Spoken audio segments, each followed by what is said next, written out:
नमस्ते मित्रों, CA study club में आपका स्वागत है। मैं नवीन गोयल हूं और आज हम जीएसटीएन की 9 दिसंबर 2024 की एक एडवाइजरी के बारे में बात करेंगे। यह एडवाइजरी वित्त वर्ष 2023-24 के जीएसटीआर 9 के टेबल 8A और 8C के अंतर के बारे में है, जिससे टैक्स पेयर्स को बहुत कंफ्यूजन हो रही है। तो चलिए शुरू करते हैं। चलिए पहले सिनेरियो से शुरू करते हैं। मान लीजिए आपने मार्च 2024 में कोई परचेस किया, लेकिन आपके सप्लायर ने उसका इनवॉइस देरी से अपनी जीएसटीआर 1 में अपलोड किया, तो यह आपके 2024-25 के 2B में शो होगा और आप उसे अपनी 2024-25 जीएसटीआर 3B में क्लेम करोगे।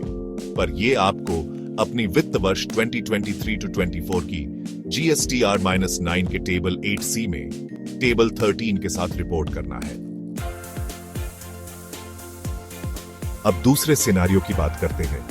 मान लीजिए आपने वित्त वर्ष 2023-24 के किसी इनवॉइस पर आईटीसी क्लेम किया और वित्त वर्ष 2023-24 में ही उसे रिवर्स कर दिया और फिर उसे वित्त वर्ष 2024-25 में रिक्लेम किया। जीएसटीएन एडवाइजरी के अनुसार यह रिक्लेम्ड आईटीसी आपको वित्त वर्ष 2024-25 के टेबल 6H में रिपोर्ट करना है, क्योंकि table 6H current financial year में रिक्लेम किए गए आईटीसी के लिए होता है। अब तीसरे सिनेरियो पर चलते हैं। अगर आपको इनवॉइस मार्च 2024 में मिला, लेकिन गुड्स अप्रैल 2024 में मिले, तो इनपुट टैक्स क्रेडिट वित्त वर्ष 2024-25 में लागू होगा। यह इनपुट आपको वित्त वर्ष 2023-24 के जीएसटीआर 9 के टेबल 8C और टेबल 13 में रिपोर्ट करना है, क्योंकि ये इनपुट वित्त वर्ष 2023-24 का है। गलत फाइनेंशियल ईयर में आईटीसी क्लेम करने से मिसमैच और स्क्रूटनी हो सकती है।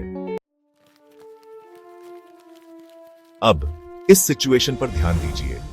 अगर आपके पास वित्त वर्ष 2022-23 का कोई इनवॉइस है जो आपके सप्लायर के जीएसटीआर 1 में वित्त वर्ष 2023-24 में दिख रहा है, तो यह आईटीसी वित्त वर्ष 2023-24 में क्लेम मत कीजिए।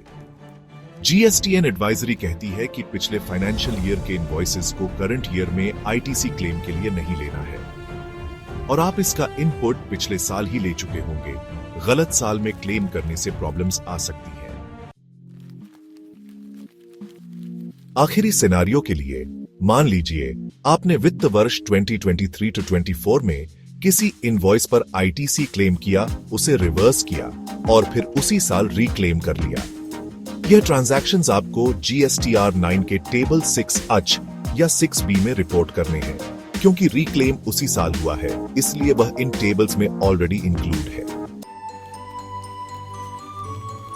तो दोस्तों, वित्त वर्ष 2023-24 के जीएसटीआर 9 के टेबल 8A और 8C के अंतर पर हमारी डिस्कशन यहीं खत्म होती है।